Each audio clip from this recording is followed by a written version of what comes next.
My name is Dr. Robert Bartelt. I'm a visiting specialist at Waverly Health Center. My primary practice is with Cedar Valley Medical Specialists in Waterloo.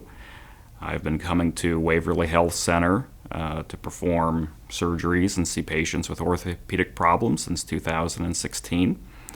I've really enjoyed the opportunity to go to the facility and be able to work in a smaller town setting with a great facility such as that. It's been a benefit to my patients and also the community. I did my medical training at the University of Iowa, where I received my medical degree, and then I did a residency in orthopedic surgery at the Mayo Clinic in Rochester before coming here locally in 2011 to practice. My primary interests in orthopedics include joint replacement, sports medicine, and taking care of patients with traumatic injuries. The focus of our talk today is on hip and knee replacement and talking about some updates for that in the last few years. Things change in surgery and particularly in joint replacement. It's a very common surgery. There are hundreds of thousands of joint replacements performed in the United States across the country every year. It's been a very successful surgery with a very long track record, and we're working every day to try to improve it in terms of outcomes, decreasing the chance of complications or problems that people have, and giving people back their pain and function, or relieving their pain and giving back their function. We'll start with the hip, which is one of the largest joints in the body. It's a very tightly linked ball and socket joint. There's a very smooth articulation between the cartilage surfaces of the hip that should provide many years of a smooth wear. Common causes of hip pain include osteoarthritis, rheumatoid arthritis, as well as other forms of arthritis. And what arthritis is a breaking down of the smooth cartilage layer. So as the cartilage wears away, it can get to the point where people call bone-on-bone arthritis, which is where the cartilage is completely worn away, and then the bony surfaces themselves are actually rubbing on each other, which is quite painful. The main surgery that we can do for hip arthritis would be hip replacement.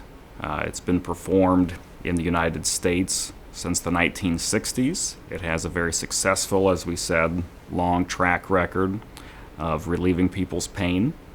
The surgery has had advancements in terms of how the surgery is performed, but there are basic elements that have been the same through the years. The first thing that has to be done is the hip has to be exposed, and then the damaged head is removed. There are different approaches or exposures that you can do to get there, but the work inside is all the same. After the damaged head is removed, then it is replaced by a metal stem with either a metal or ceramic head to replace the worn-out bone-on-bone part of the head. There's then a metal cup that's placed into the native, what we call the acetabulum, or the cup part of the femur, and then a plastic liner is placed in between for smooth wear. Patients often wonder, well, I have pain, but how would I know when I should have a hip replacement? When will I know that the time is right?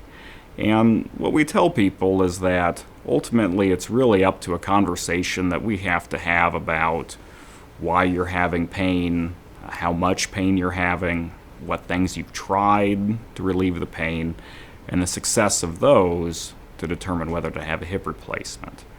Typically what we look for is severe arthritis that causes severe pain, limiting your activities, causing you pain at night or interfering with your sleep, and then also having inadequate relief from conservative measures such as anti-inflammatory medications, physical therapy, injections, and other things we can do that are short of surgery. When people come to the office, there's kind of a standard protocol that we go through in terms of talking to patients, obtaining their medical history, examining patients to determine whether their pain would be coming from their hip or other areas of referred pain such as the back, looking at x-rays of the hip, and then sometimes other tests are needed, which could include CT scans or even MRIs of the hip. To perform the surgery is performed in the hospital. and we have to get people ready for that. And so part of that is making sure that they are medically cleared from their medical doctor. Sometimes people with other issues, such as heart issues, might have to see a heart specialist before. And we have to make sure that their medical issues are optimized. So good control of issues like diabetes, trying to, as best as possible, to get the weight in a good range to limit the chance of complications during surgery.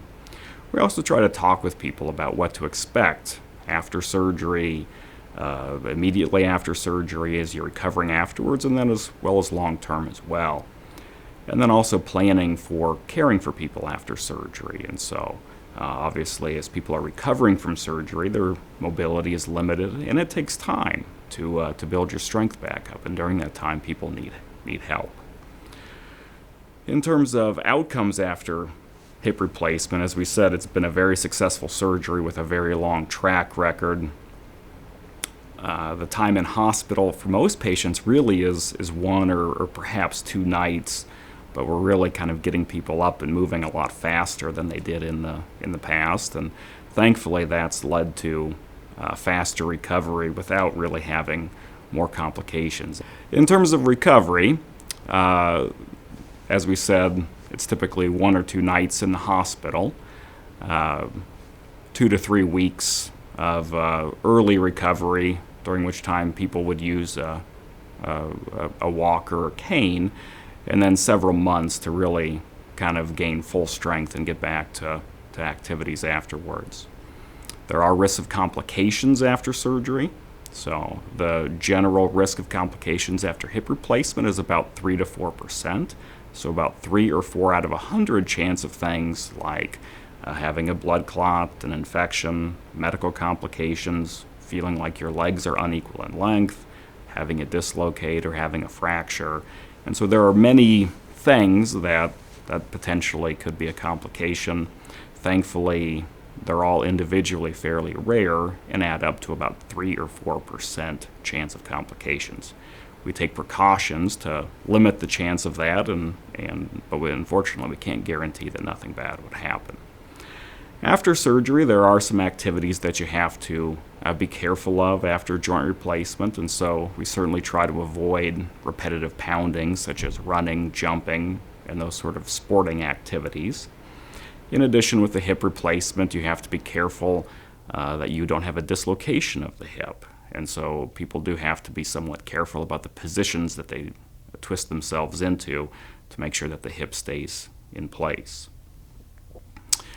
In terms of hip replacement, there have been some advancements, as we've mentioned, in the past few years. And so one of the big advancements has been using advanced bearing surfaces that wear better and should last longer than the implants that were put in 20 and 30 years ago. And so we certainly think and hope that the surgeries that we're doing today will last longer than those in generations past. In terms of how the implants are manufactured, currently there are great processes such as additive manufacturing or 3D printed materials, which give advancements in terms of the technology and the fixation of the implants to the bone. One of the exciting things that we've been trying to bring to Waverly has been robotic-assisted surgery, which offers the advantage of additional precision in terms of implanting the components in good position. And then also rapid recovery, which is getting people up and moving faster and getting through the recovery and getting back to your life at a quicker pace. We'll move on to knee replacement, and there are many similarities between knee replacement and hip replacement. They're done for similar reasons and have similar outcomes afterwards. So we'll talk about some of the similarities as well as some of the differences between knee replacement and hip replacement. Once again, the knee is one of the largest joints in the body. It's a hinge joint. The knees are under high stress. So as you take steps or go up and down stairs, your knees can experience 3 to 5 times your body weight with every step. There are many common causes of knee pain, but the ones that we think about with joint replacement are once again arthritis, whether wear and tear arthritis, rheumatoid arthritis, or arthritis that comes after injuries. To perform a knee replacement, trim cuts are made on the end of the bones to fit it for implants which are tightly linked to the end of the bone surface. Those are metal implants that are smooth with a plastic insert in between the two components. In addition, typically the kneecap itself is resurfaced with a plastic button, although for occasional patients, if they do not have arthritis in the kneecap, that is not necessarily mandatory. When considering to have a knee replacement, once again, you have to think about how much pain you're having. So a knee replacement is for people with severe arthritis who have severe pain that limits their daily activities. So people who have stopped doing activities that they enjoy because of their knee pain is limiting them. They're having pain at night and difficulty sleeping. And also for people who have failed conservative measures such as over-the-counter medications and injections.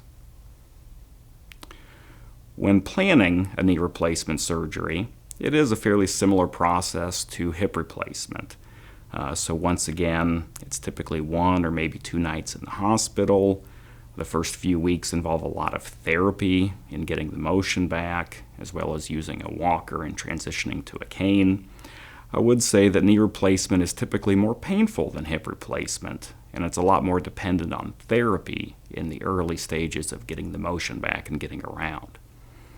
Once again, there's very similar overall recovery time, as well as complication rates are very similar, once again about 3 to 4% for most patients.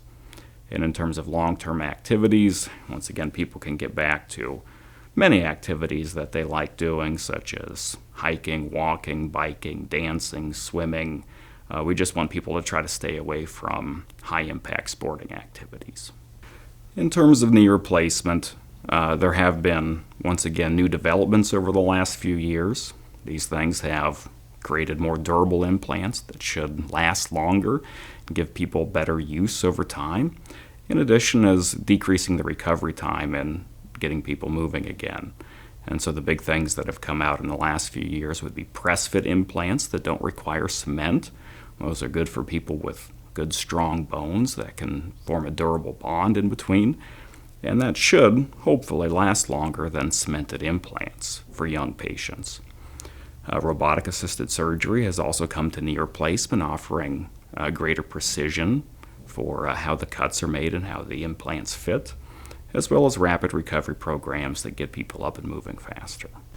So here are some additional resources, so our own website at cedarvalleyortho.com, as well as patient information websites from the American Academy of Orthopedic Surgeons, as well as the American Association of Hip and Knee Surgeons. Well, thank you for watching our video. I hope that answered some questions that people might have. We'd be happy to see you in clinic and discuss things further.